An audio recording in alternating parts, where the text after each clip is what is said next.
Welcome friends, myself I am Yoganandam, biology lecturer. In today's class, we are going to discuss one of the important topic from 12th standard biology. The topic is molecular basis of inheritance. So you all know the topic is very important for your board examination as well as for your NEET examination. Before going to the topic, those watching our YouTube channel, you are requested to like, subscribe and share to your friends. So those who are already subscribed, you are requested to follow our channel. Let us discuss about the topic. You all know Watson and Crick had immediately proposed a scheme for replication of DNA while proposing the double helical structure for DNA. Their original statement is as follows. It has not escaped our notice that the specific pairing we have postulated immediately suggests a possible copying mechanism for the genetic material. Watson and Crick in the year of 1953 for the synthesis of new complementary strand, the scheme suggested that the two strands would separate and act as template. Each DNA molecule would have one parental and one newly synthesized strand. After the completion of replication, this scheme came to known as semi-conservative DNA replication. Here we are going to discuss about the experimental proof. With above discussion, it is clear that the DNA replicates semi-conservatively. Subsequently, in higher organisms such as plants and human cells, it was shown first in E. coli bacteria. The following experiment was performed by Matthew Michelson and Franklin Stahl in the year of 1958. In a medium containing ammonium chloride, it is labeled with N15 is the heavy isotope of nitrogen as the only nitrogen source for many generations. They grew E. coli consequently. N14 was incorporated into newly synthesized DNA as well as other nitrogen containing compounds by centrifugation in a cesium chloride density gradient. Please note that N15 is not a radioactive isotope and it can be separated from N14 only based on the densities. This heavy DNA molecule could be distinguished from the normal DNA. They extracted the DNA that remained as a double-stranded helix after they transferred the cells into the medium with normal ammonium chloride that is labeled with N14 and took samples at various definite time intervals as the cells multiplied. To measure the densities of DNA, the various samples were separated independently on cesium chloride gradients. A molecule with higher mass or density would sediment faster due to the centrifugal force. A hybrid or intermediate density was seen on the DNA that was extracted from the culture of one generation after the transfer from N15 to N14 medium, that is after 20 minutes. E. coli divides in 20 minutes. Equal amounts of the hybrid DNA of light DNA were found in the DNA extracted from the cultures after another generation, that is after 40 minutes, second generation.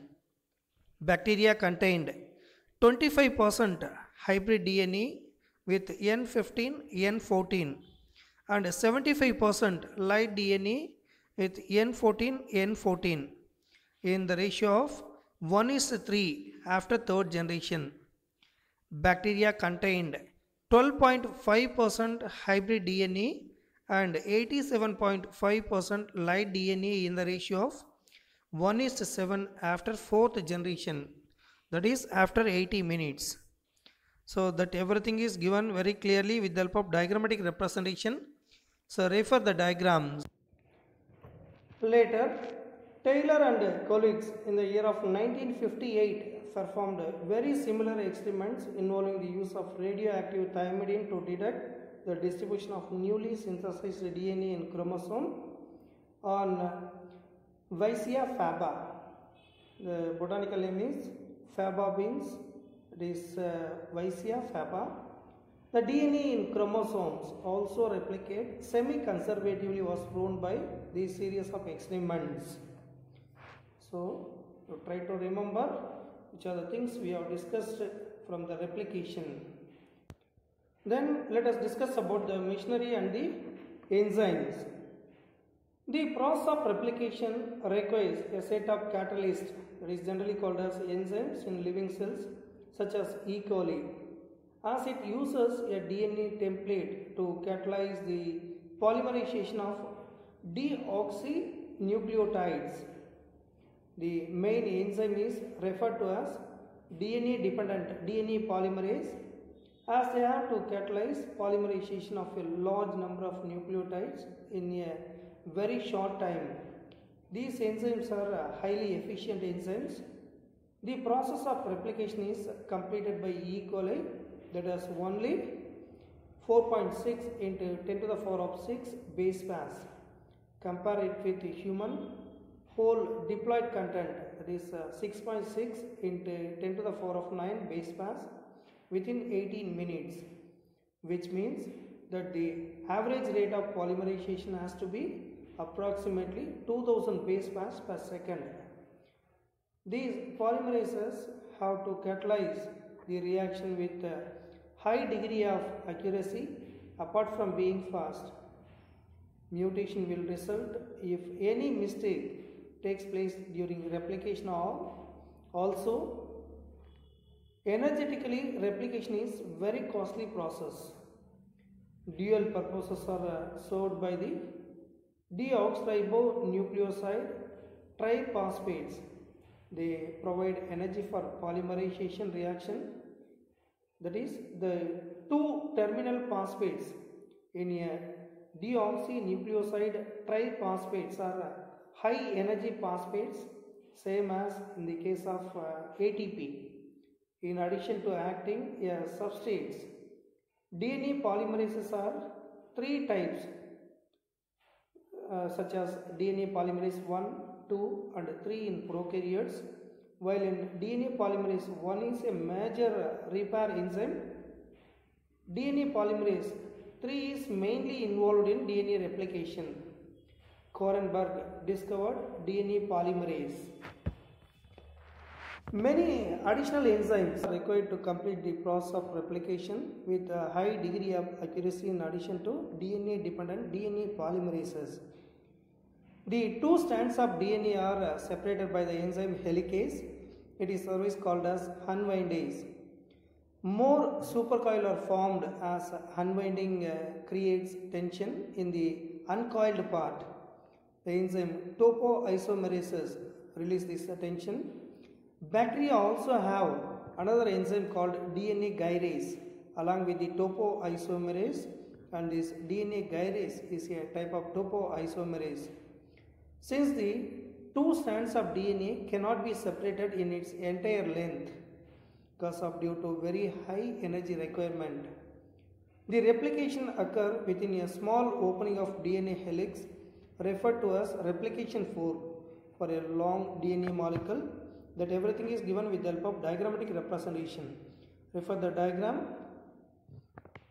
Only in one direction, that is 5 to 3 direction, the DNA dependent DNA polymerases catalyze polymerization. At the replicating fork, some additional complications are created due to this. The replication is a continuous on leading strand. That means the template with polarity 3 to 5 direction, while it is discontinuous on the lagging strand. The template with polarity towards 5 to 3 direction, later joined by the enzyme DNA ligase. The discontinuously synthesized fragments are called as Ogasaki fragments. The process of replication cannot be initiated by the DNA polymerases on their own, and it cannot be initiated randomly at any place of the DNA. In E. coli DNA, there is a particular DNA where the replication originates. These regions are known as origin of replication. A piece of DNA, if needed to be propagated during the recombination DNA procedures, requires a vector because of the requirement of the origin of replication. The origin of replication is provided by the vectors. The replication of DNA takes place at S phase, that is a synthetic phase of cell cycle in eukaryotes.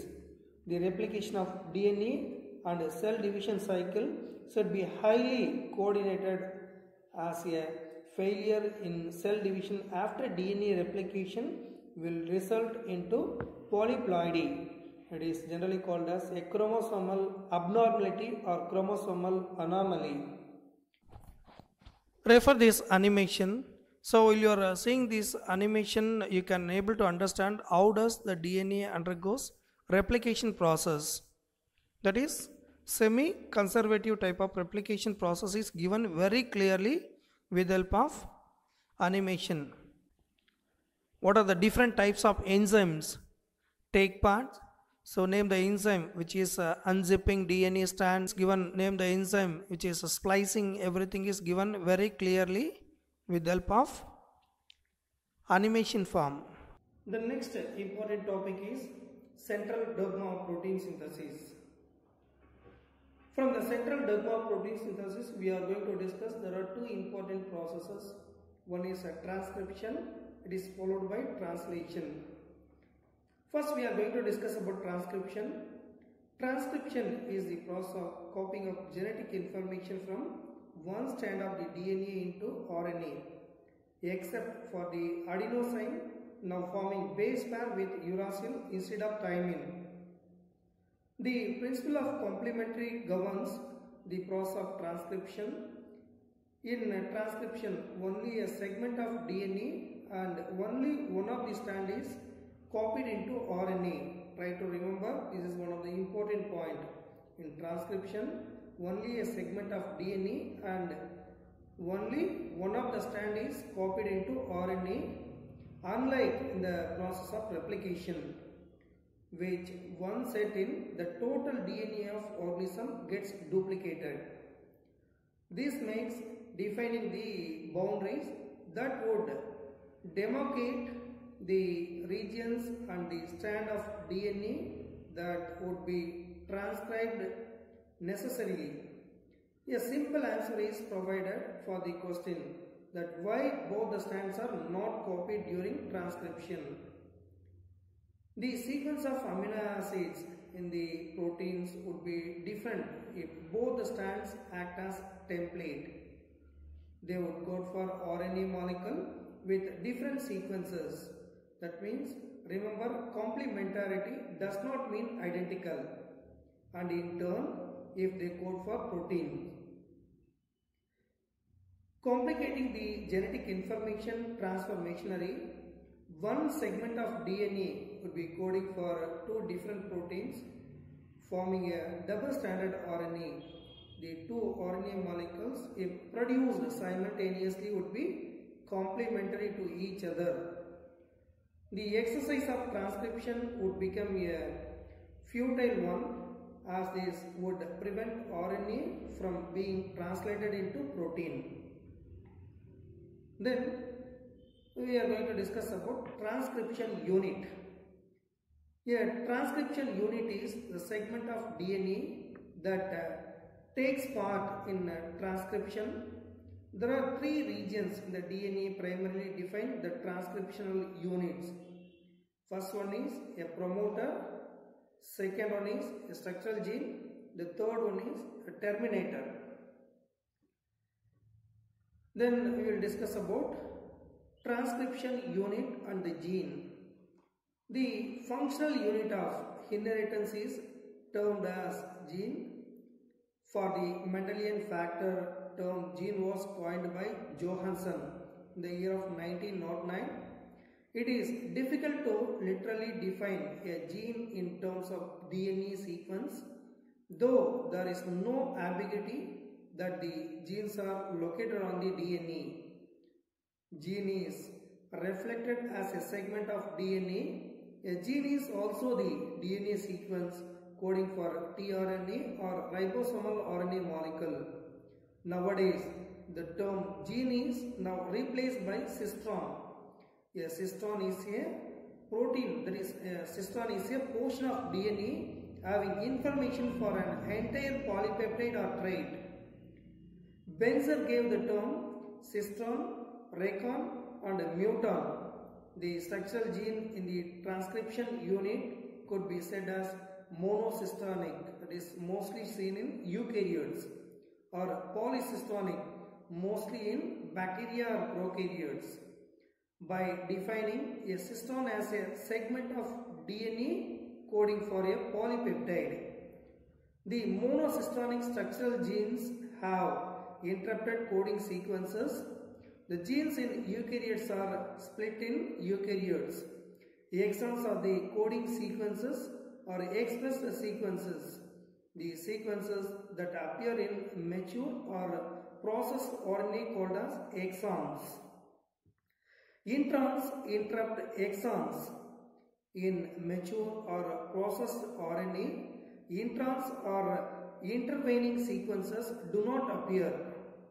In terms of a DNA definition of gene, promoter and regulatory sequences of a structural gene affect the inheritance of a character, even though these sequences do not code for any RNA or protein. Sometimes the regulatory sequences are loosely defined as regulatory genes. Types of RNA and the process of transcription, genetic code, that and all let us discuss in the next class. Once again, I remember those who are watching our YouTube channel, you are requested to like, subscribe and share to your friends. Those who are already subscribed, just you follow our videos. All the best. Thank you very much. Like பண்ணுங்க, share பண்ணுங்க, comment பண்ணுங்க, subscribe பண்ணுங்க. நன்றி, வணக்கம்.